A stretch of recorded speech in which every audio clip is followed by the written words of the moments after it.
Welcome back, guys. Welcome back to your class of art. In this session, we're going to talk about what is abstract art. So pay attention with me. So before we talk about and we define definition of what is abstract art, we have to see a little bit of history of art history.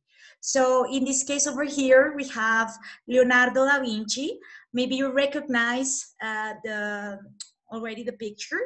This picture is called The Last Supper, and Leonardo, remember that you saw it with me in the first trimester. So what about this kind of art? This kind of art that Leonardo and others were making long time ago, what's all about capturing reality as best as you can. So they were called a little bit hyperrealistic artists because there was a mastery, they were awesome drawers, there were awesome painters, and their main goal was to draw and paint reality as it was. So remember that in this time, painters, in this time, there was no photography, there was no cameras. So artists were in charge of capturing reality and making reality and transmit what reality looks like. They were in charge of that. So they were super important in those times.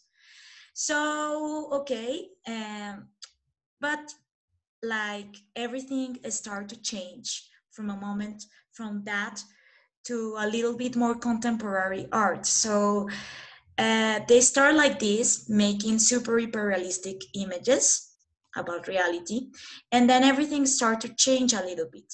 So in these two pictures over here of a dear artist named Vincent van Gogh, you can tell that in this picture over here, there's a restaurant, and in this picture over here, you can tell that this is a bedroom, okay?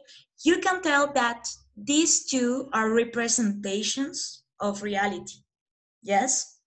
But are not like the same like these ones. Why? Because this representation of reality has something that changed, and that is called subjectivity of the artist. That is called something that the way the artist feel and see the world. Not the world as it is, like in these ones over here, that artists were concerned about painting as best as they could reality. But in this case over here, they were trying to change a little bit the reality. So, and in this case over here, for example, you can tell that this is a sunset, and this is a sunset on lake. Also the ballerina in a ballet class. But something is changed. Reality doesn't look like this. But you can tell, even though, that this comes from reality. Same over here. Color becomes such an important aspect of representation. You see, color in these two cases is really wild color. You can tell that this is a forest maybe, or this is a park, but a real park or a real forest in real nature, in real life, it will never look like this. In this case, you can tell that the trees are violet, red, yellow, blue. There's tons and tons of color, but reality doesn't look like this. Same with this person over here, the man. A human face has only one color of skin. It doesn't have blue, green, orange, yellow in their skin. So this is what I mean with this is that these two pictures over here is a representation of reality, yes, but artists start changing the reality a little bit through art, through colors, through emotions, okay, through arabesque forms, through patterns. So this led us to Pablo Picasso. Remember Pablo Picasso? We see this artist last trimester. So Pablo Picasso loved to paint women, but also he loved to paint from different angles. So his art was all about painting reality from different angles. In this case, you can tell that he is painting a woman from this angle, half side, and also from frontal side. So you can tell that these are two women, okay, two women, and also, but women in real life doesn't look like this. They don't have eyes like this, one eye over here, one eye over here. They don't have two noses. So it looks very different. It start to look very different from reality. With Pablo Picasso, everything start to become more disattached from reality. Okay, so that led us to our subject of today's class, which is abstract art. Because abstract art doesn't have a recognizable subject. So what I mean with this is that abstract art doesn't come from reality. Yes?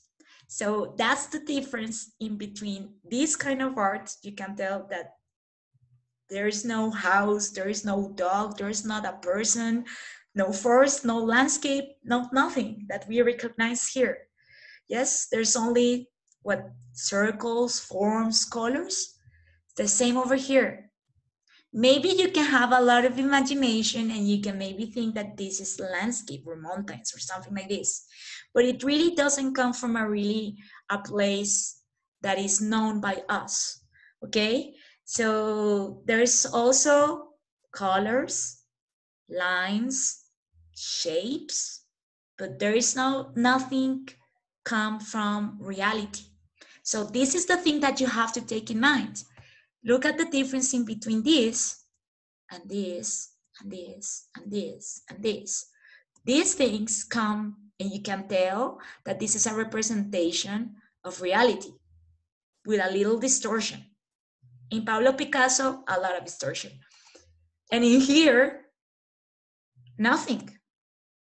So abstract artists are not trying to have their works look like something.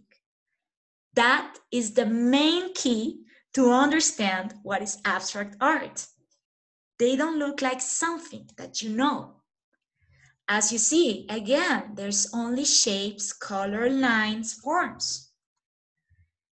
They settle on color and form to do his art.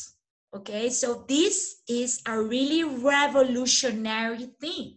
Imagine that you come from a tradition of painters that are doing something that comes from reality. Yes, this comes from places, people, things that you know. But abstract art starts to disattach totally and complete from that. Instead, they said color and forms are the main thing. Abstract art is non-representational. You can tell over here, there's no representation of everything, really. Abstract art can be geometric or organic. You have two examples over here, okay? And abstract art can be fluid, like Jackson Pollock, okay? But before we go to Jackson Pollock, try to take a look in your, when you have time or if now, try to take your art book with you and try to take a look of, remember the first drawing that we did in this trimester was about what do you thought it was abstract art.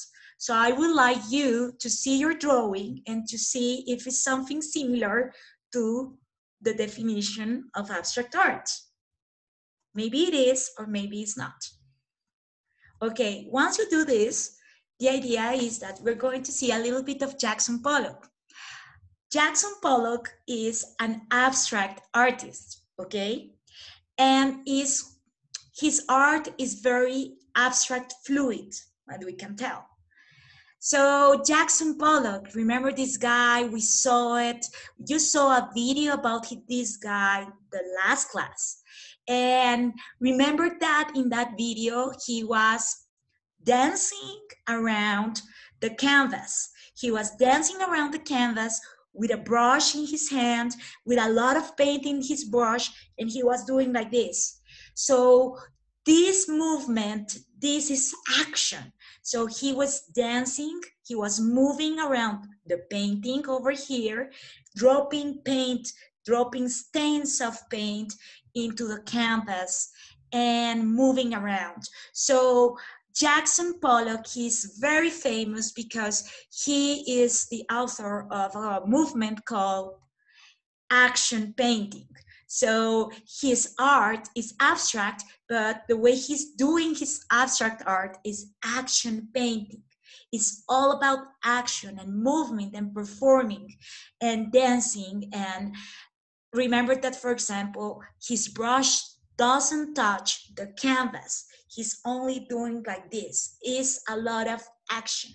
And you can tell in his paintings that you can see the movement, you can see the action, you can see this. And it's completely abstract because it's non-representational. There's nothing that comes from reality. Okay, so a little resume, abstract. And if you have your book, I would like you to write this definition, pause it and write it. So abstract art, one, doesn't characteristics, doesn't look like anything recognizable. Yes, it doesn't come from reality, doesn't come from anything that you know from reality. And second, very simple definition is it can be made by shapes, color, lines, points, texture, and stains. Okay? Stains and texture like Jackson Pollock, because he was doing this. At the end of this class, I would like you to very much to do a simple exercise in your art book. We're going to do a simple exercise about this painting over here that is called Rabbit Hole. And you can tell a little bit why it's called Rabbit Hole, because it looks like a rabbit hole over here. This is a painting from Jackson Pollock.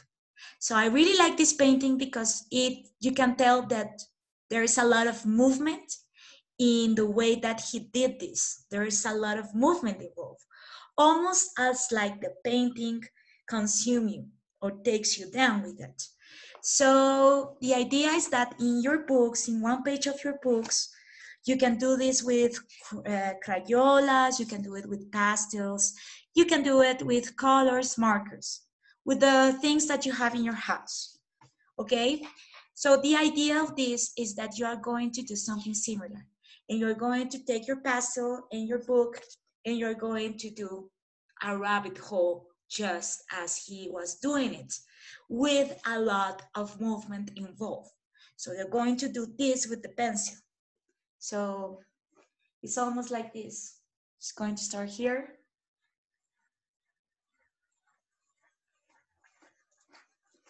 Don't be shy with this, okay?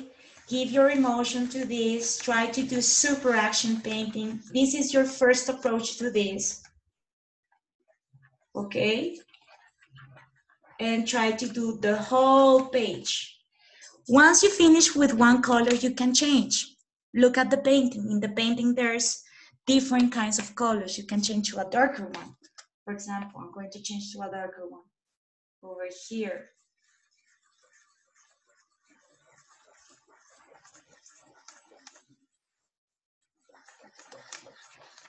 The idea is that you do this at least with 3 different colors, with 3. And you complete the whole page. If you want to do more colors, you can do it. Okay, so this is your first exercise of action painting. Okay, and once you do it, please take a picture of this and upload it to the Google Drive folder.